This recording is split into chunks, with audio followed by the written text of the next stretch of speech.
frustrating afternoon against a well-marshalled side, but boy, there were some dark arts on display. Yeah, listen, we knew what we were going to be up against. We needed a strong official. Did we get that? I'm not so sure, but I'm so proud of the players. Listen, I think we were well on top for the majority of the game. I thought we created some really good openings. It was just one of those days where the first 3 real chances came to a centre half and Big Kyle. But no, I thought we dealt with our long throws. We dealt with. I told the players before the game it was all about your mindset, it's all about your mentality, because they will slow the game down, and unfortunately didn't get a strong enough referee to back that up. But really, really pleased.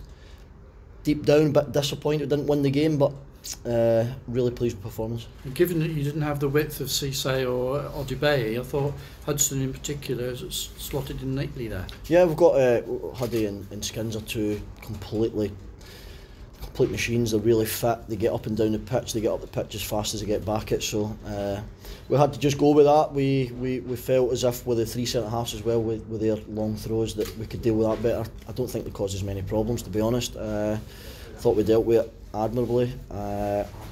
Thought in possession were really good. I thought we were the better team throughout. I don't think they'll disagree with that, but there's a reason they've kept a lot of clean sheets. They defend their box really well. They play in a way which I respect. They play in a way where they keep the ball away from their box. They get long throw-ins. They take an age to do it, and if they're allowed to do it, then that's exactly what happens. Were you getting very angry right from the kick-off? Really, the length of time it took Tamworth to take throw-ins, free kicks. That must really annoy you. Yeah, it wouldn't if we didn't have the conversation with the referee beforehand. We go in every single match day beforehand. We had a particular conversation about throw-ins, speeding things up. Yeah, I'll deal with it. Did he deal with it? I don't think so. I think the amount of times that it took the lad to go and take a throw-in is fine. He's booked myself and their manager for an explanation we're still waiting on, to be honest. I really don't know.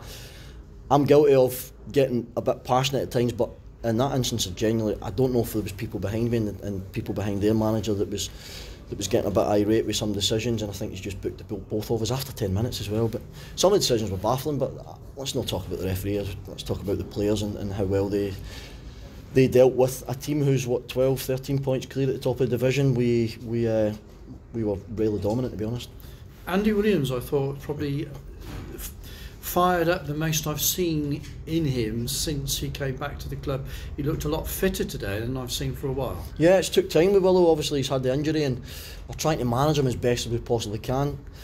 On another day where I took Willow off, probably not, but the bigger picture is I keep Willow on that extra 10 minutes, 15 minutes. He pulls up with something, and then I'm there pulling my hair out after the game. So but yeah, he's been really good. If Willow was fit for the majority of the season, then I think we'd be 10, 15 points better off personally, but that's how important it is for us. But I thought everyone to a man played their part, done well, and says a lot about us that we're disappointed not to walk away with 3 points against a team that's flying high, who've been together for a long time, and yeah, we're disappointed but pleased with the performance. Now right at the end, I'd describe it as a lack of class really from Tamworth. I mean, celebrating, jumping up and down in front of the meadow end, very antagonistic approach, I thought, as though they'd won the title already. What was your reactions to that? Well, what happened? I think I was the first one. I didn't start it, but I was disappointed with number 20. I don't even know his name, Tashikuma or what you call him. That's my supporter, so I'm going to protect him as much as I possibly can. I thought some of the gestures he was giving to the supporters was disrespectful. I politely said, you're top of the league, go and win the league now, go and celebrate with your own supporters. He gave me a bit back, so I'm always going to do what I can to protect the supporters. They pay hard money, they get right behind us, so I think the least I can do as their manager is try and defend them, and I thought it was disrespectful. Then there's a bit of Emily afterwards. Again, the referee misses the 20 walks down the tunnel.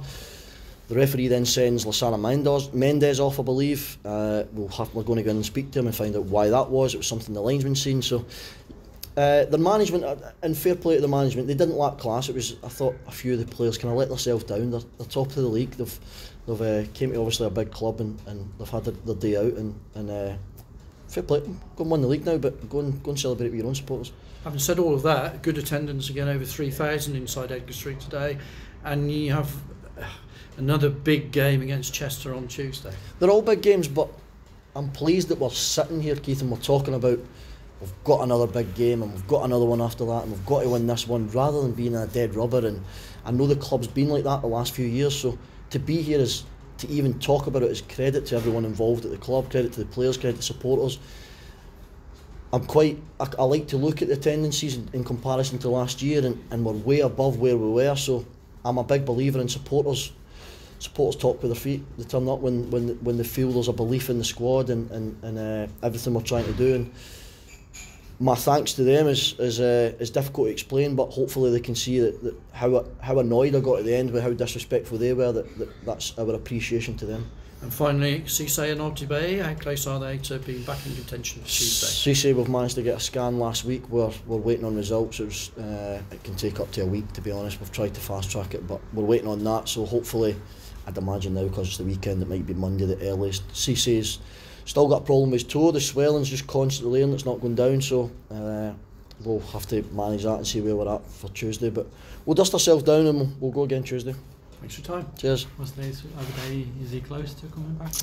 I don't know. It's one of those. It's a weird injury to diagnose. He's got a swollen toe. There's no medical term behind it. He's not broke it or anything. It's just constantly swollen. He's struggling to get his boot on. So we don't know if there's a bit of. It might need drained. It might need a bit of fluid in it. So we'll fluid out of it. We'll try and look at it. But he was keen to try and get involved, but. With the experience he's got, we had a phone call this morning and he felt it was best just to help the lads by not being 80% fit, so we need him back at 100%. Okay. Alright, cheers guys.